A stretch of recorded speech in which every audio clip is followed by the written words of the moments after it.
Alors dans cette étape, on arrive à la 5e étape du suivi de la vigne à la bouteille pour les raisins du Meursault Limousin avec le domaine Parigot. Et vous allez voir ici qu'on commence à vraiment obtenir, à voir les effets de la transformation et du pouvoir des levures et de la matière et de la lumière et de toute cette énergie qui vient transformer les raisins en vin avec les jolis dorés que vous allez voir sur les jus, les bourbes qui viennent dans le fond de la cuve. Donc c'est vraiment, on entre vraiment dans ce savoir-faire mélangé entre les traditions ancestrales de millénaires de savoir-faire du vin et puis allié avec les techniques modernes et le savoir-faire actuel. Voilà, écoutez, je vous laisse regarder cette vidéo et on se retrouve à la prochaine. À très bientôt. Bonjour. Donc, au lendemain du pressurage du Meursault Limousin, donc hier soir, j'ai emmené l'analyse chez Bourgogne-Bia pour connaître le degré alcoolique et puis surtout l'acidité. C'est vraiment ça qui est très importante. Et donc, j'ai reçu le résultat donc hier soir. Et donc là, on peut venir voir donc, que le degré alcoolique est très bien, 12,4. Parce qu'ils ne calculent pas tout à fait les blancs, il y a moins de... En blanc, ils prennent 16,5 au lieu de 16,83. Et puis donc après, on voit l'acidité, 4,20 d'acidité totale, 3,23 de pH. Et puis ce qui est intéressant, c'est qu'il y a 6,1 de tartrique. Donc l'azote est correct, on vise à peu près 180.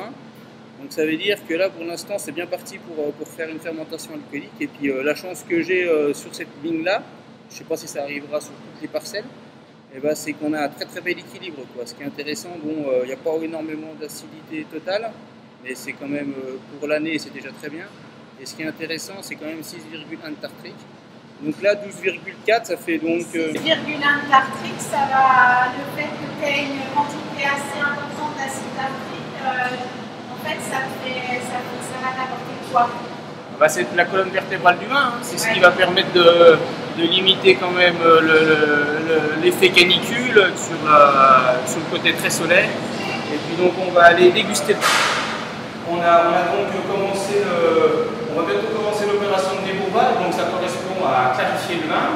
Et donc on voit que les lies les plus grossières sont déjà tout au fond et les lies les plus fines, elles sont situées au-dessus. Donc le but, ça va être de pomper tout le jus clair et après, à l'aide d'un plongeur, eh ben de sélectionner les lies les plus fines.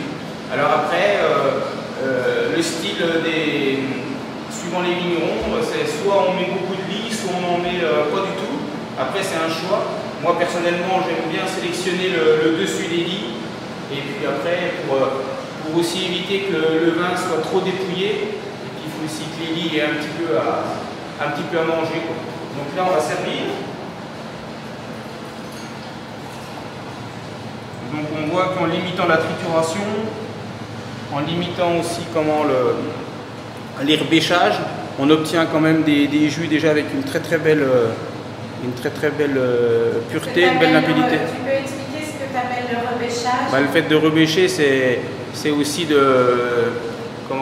matraquer un peu, de faire tourner assez vite la cage du pressoir, de represser voilà. Mais c'est aussi les rafles. Voilà, c'est aussi de respecter la vendange, aller presser loin, mais sans non plus trop matraquer, trop abîmer la vendange. Et puis après, on va attaquer la fermentation alcoolique d'ici 2 à 3 jours. Alors, donc l'opération de débourbage continue. ouais. Donc là, on voit que j'ai pompé tout le volume dans l'autre cuve. On ouvre la porte et puis c'est là qu'on voit donc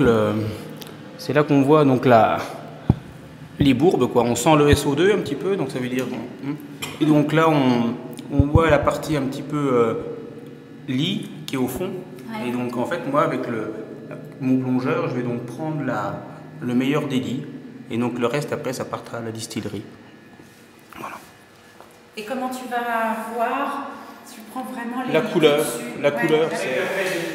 Suite au stage que j'ai fait dans différents domaines, que chez Rémi Jebard, Vincent Gérardin, bon, c'est vrai que les opérations de débourbage d'élevage, c'est quand même assez important. Il ne faut pas sous-estimer cette période. Donc c'est vrai, en général, on sélectionne quand même toutes les lits qui ont une couleur qui se rapporte au vin. Donc tout ce qui est doré, et tout ça, et tout ce qui tire de plus en plus sur le marron, sur l'herbacée, ben ça on élimine, quoi. Alors après, soit on filtre les bourbes à l'aide d'un prestataire et tout, alors les bourbes partent en distillerie. Voilà. C'est un choix, tout dépend. Okay. Tout dépend le rendement. Donc là on va mettre en route la pompe. Et donc après je contrôle un peu la turbidité comme ça. Ah oui, aussi le journal. Voilà. Quelque chose qui permet de contrôler voilà. Bien la couleur. Bon, on voit que c'est quand même une année quand même avec des belles maturités, les lits sont belles. On n'a pas du tout un côté... Il n'y a pas du tout de goût, de salissure liée au fruit. Oui. On peut avoir... Mais il n'y a pas du tout aussi de... On voit qu'il y a des très belles maturités, les lits sont bien dorés, sont belles. C'est pas du tout des années, on va dire, avec un manque de... des années grêles ou des années où c'est que ça manque de maturité. Donc là on continue de pomper, quoi. Voilà.